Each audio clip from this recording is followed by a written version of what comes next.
Hello, everyone. This is Victor Terrazas, your host for Advanced Massage Seminars podcast. I do want to say, and I want to thank everybody who stuck around. We continued to get emails from some of our listeners asking questions about, the industry, looking for tips on how to market. A lot of these great questions that I myself still have as a massage therapist. And this is really more than anything a place to share some ideas, give some great tips, and receive some great tips from massage therapists who've been out there as well. We're going to be talking with some great people, folks. I mean, I'm telling you, I've got some really good things lined up. We're going to be doing some interviews, and you're going to hear from some successful therapists who have been in the business for a while. But also, we're going to hear from some therapists who are rather new in the field and have also learned and discovered ways to become successful. It's always great to hear these things from brand new therapists because, the passion I think that most people feel when they graduate from massage school can be crushed rather quickly when the economic reality sets in.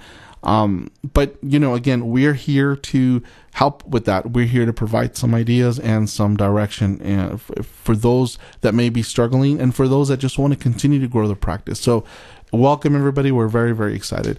All right. So what we're going to be talking about today is actually relates to my introduction, which was how do we get clients and how do we keep our clients? There's a class that we teach with massage therapy training specialists called 10 Ways to Get and Keep Clients. And really this course is rather exciting because we get to talk to a lot of therapists out there and they share their ideas. But along with that, we provide something that's called 10 Ways to Get and Keep Clients. And I think some of these tips that we share in this class, a lot of folks, the feedback that we get is, they try some of the things and they're excited about the fact that these things work. I'm going to share with you one of the tips from this particular class. It's a rather controversial one, and I wanted to share it on this first podcast because I'd like to hear from everybody to see what you guys think about this. And this applies to not only new therapists, but I think it also applies to therapists who their client base has diminished due to the economy or for whatever reasons. Maybe you moved into a new location. Maybe you took a break from the industry and from doing massage therapy. You had some other things going on, and now you're back.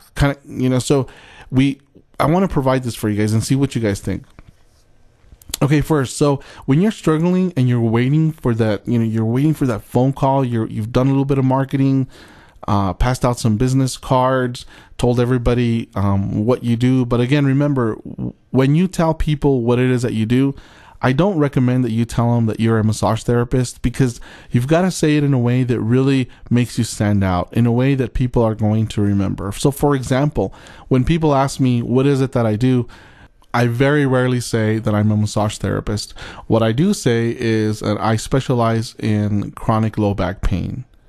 And people stand back and look at me, and I'm pretty sure they're wondering, because they ask, are you a physical therapist? Are you a chiropractor?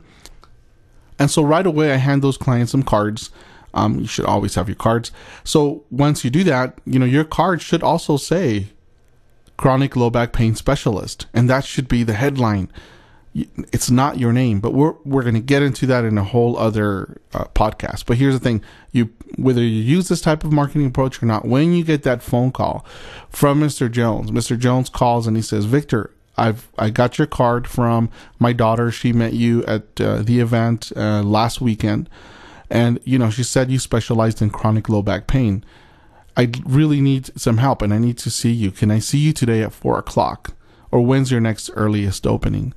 Well, here's the thing. You're going to want to book that session, especially if you've got that opening, because of course you want to build your client. You want to help this client. You want to build your client base and you want to generate some revenue for yourself. Here's the thing though. If you're a low back specialist, a chronic low back pain specialist, why is it that your book is empty for this afternoon? Have you thought about that?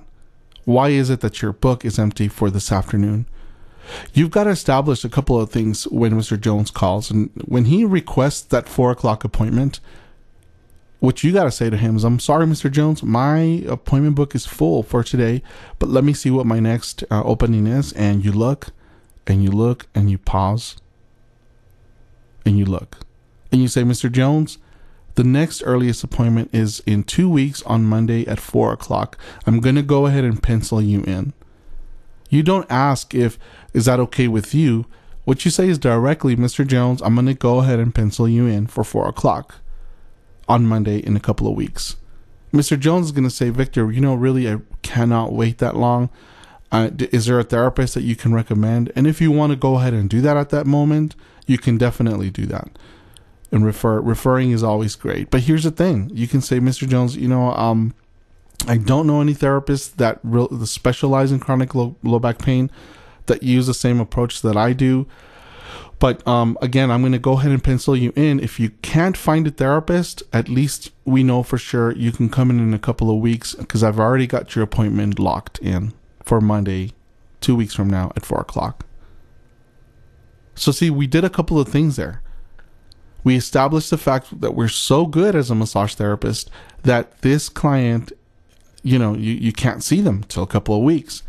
And they're going to remember that. They may find another therapist and you may lose them as a client, but that's okay, because they're going to remember that. You're going to have other calls. If you do your homework and you do your marketing, you're going to have other calls. But Mr. Jones is always going to remember that you are so good that your book is full for the next couple of weeks.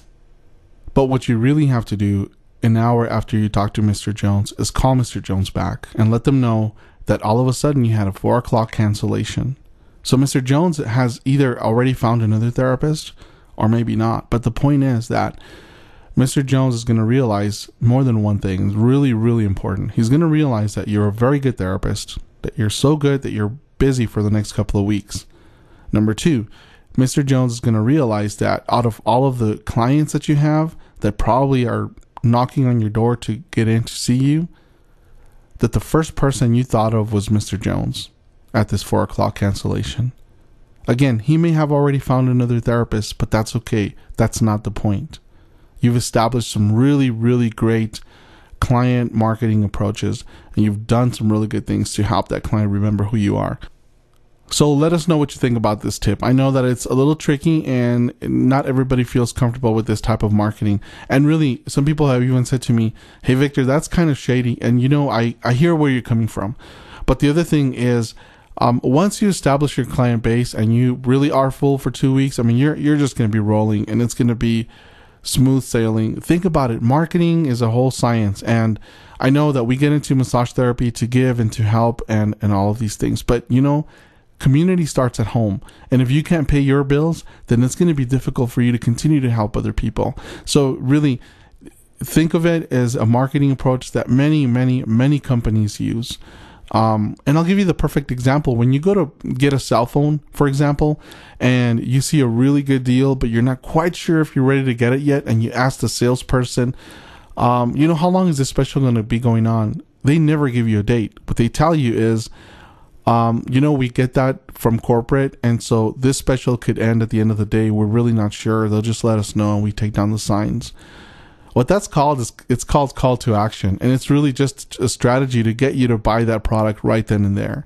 So I think as a massage therapist, we can get creative as well and use some of these same approaches to get our clients to book with us. But most importantly, to establish the fact that, we care about them. We want them to come in. But we've got to somehow convince them again that you are the best therapist for that particular client. Okay, everybody, thank you so much. We're really glad to be back. I hope that you found this tip interesting, and I really want to hear from you guys what you guys thought about this, whether you liked it, whether you didn't, whatever. It's all good. Some people may like it, some people won't. But most importantly, take care of yourselves, take care of each other. Let's keep promoting the field. Let's keep referring to each other when you can't see somebody. Good luck, everybody, and we'll see you at the next podcast.